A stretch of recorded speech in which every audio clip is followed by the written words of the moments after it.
આપણા દેશની શિક્ષણ વ્યવસ્થામાં એક બહુ જ મોટો અને મહત્વનો ફેરફાર આવી રહ્યો છે. હવે ફોકસ ખાલી કાગળ પરની ડિગ્રી પર નથી, પણ વાસ્તવિક આવડત અને કૌશલ્ય પર છે.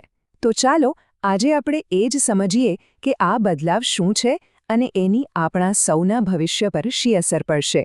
ચાલો ને શરૂઆત એક બહુ જ સીધા અને કદાચ થોડા અઘરા સવાલથી કરીએ. જે ડિગ્રી પાછળ આપણે વર્ષોની મહેનત લગાવીએ છીએ, શું એ ડિગ્રી આવતીકાલની જે ઝડપથી બદલાતી દુનિયા છે એમાં ટકી રહેવા માટે પૂરતી છે? આ એક એવો સવાલ છે જે આજે દરેકને વિચારવા મજબૂર કરી રહ્યો છે.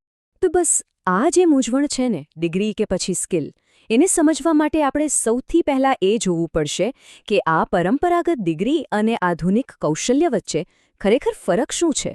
અને આ જ આપણા આજના વિશ્લેષણનો પહેલો અને મુખ્ય મુદ્દો છે. જુઓ, આ તફાવત બધું જ કહી દે છે. એક બાજુ છે આપણી જૂની સિસ્ટમ, જ્યાં વર્ષો સુધી ભણ્યા પછી હાથમાં શું આવે? ખાલી એક સર્ટિફિકેટ, પણ નોકરી મળશે કે નહીં એની કોઈ જ ગેરંટી નહીં. અને બીજી બાજુ છે આ નવો વિચાર, એક એવું ભણતર જે ક્લાસરૂમની 4 દિવાલોની બહાર પણ કામ લાગે, જે લોકોને કાં તો નોકરી માટે તૈયાર કરે અથવા તો પોતાનો બિઝનેસ શરૂ કરવાની હિંમત અને આવડત આપે. પણ સવાલ એ છે કે આટલા મોટા બદલાવની જરૂર પડી જ કેમ? એવું તો શું હતું આપણી એજ્યુકેશન સિસ્ટમમાં કે જેને સુધારવી આટલી બધી જરૂરી બની ગઈ?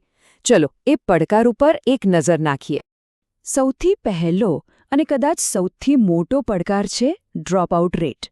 એટલે કે ઘણા વિદ્યાર્થીઓ પોતાનું ભણતર પૂરું કરે એ પહેલાં જ સ્કૂલ છોડી દે છે, ખાસ કરીને ગામડાઓમાં. હવે વિચારી જુઓ, આ એક એવી સમસ્યા છે જે આખા દેશની પ્રગતિ પર બ્રેક લગાવી દે છે. અને આની પાછળનું કારણ શું છે? મોટાભાગે 2 જ કારણો સામે આવે છે. એક તો ગરીબી અને બીજું પરિવારમાં શિક્ષણનું ઓછું મહત્વ.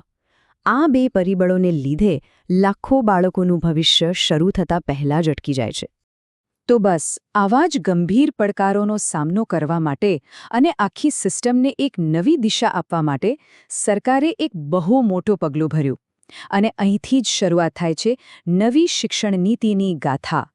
આ જે નવી શિક્ષણ નીતિ છે, જેને આપણે NEP 2020 તરીકે ઓળખીએ છીએ, એ કોઈ નાનો મોટો સુધારો નથી હો. આ તો આપણા દેશના આખા એજ્યુકેશનના માળખાને, એના પાયાને જ નવેસરથી ઘડવાનો એક બહુ જ મોટો અને દૂરદેશી પ્લાન છે.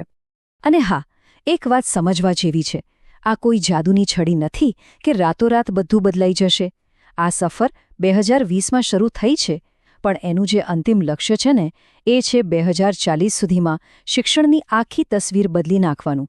એટલે કે આ એક લાંબી પણ ખૂબ જ મક્કમ ક્રાંતિ છે.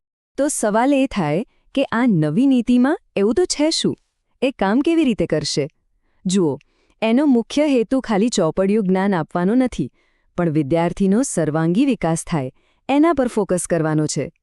અને આ સર્વાંગી વિકાસ માટે 3 મુખ્ય પિલર છે. પહેલું, ક્રિટિકલ થિંકિંગ, એટલે કે ખોખણપટ્ટી બંધ અને કેવી રીતે વિચારવું એ શીખવવામાં આવશે. બીજું, બહુભાષી શિક્ષણ, જેથી જ્ઞાન કોઈ એક ભાષામાં બંધાઈને ન રહે. અને ત્રીજું, ડિજિટલ લર્નિંગ, એટલે કે ટેકનોલોજીનો ઉપયોગ કરીને ભણતરને દેશના ખૂણે ખૂણે પહોંચાડવું.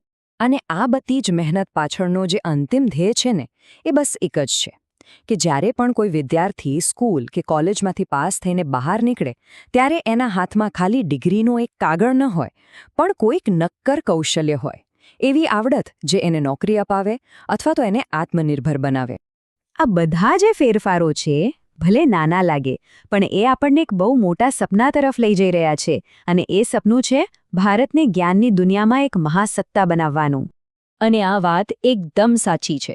ભારતને ગ્લોબલ નોલેજ સુપરપાવર બનાવવાનું જે સપનું છે, એને હકીકતમાં બદલવાની સૌથી મોટી જવાબદારી આપણા શિક્ષકોના ખભા પર છે.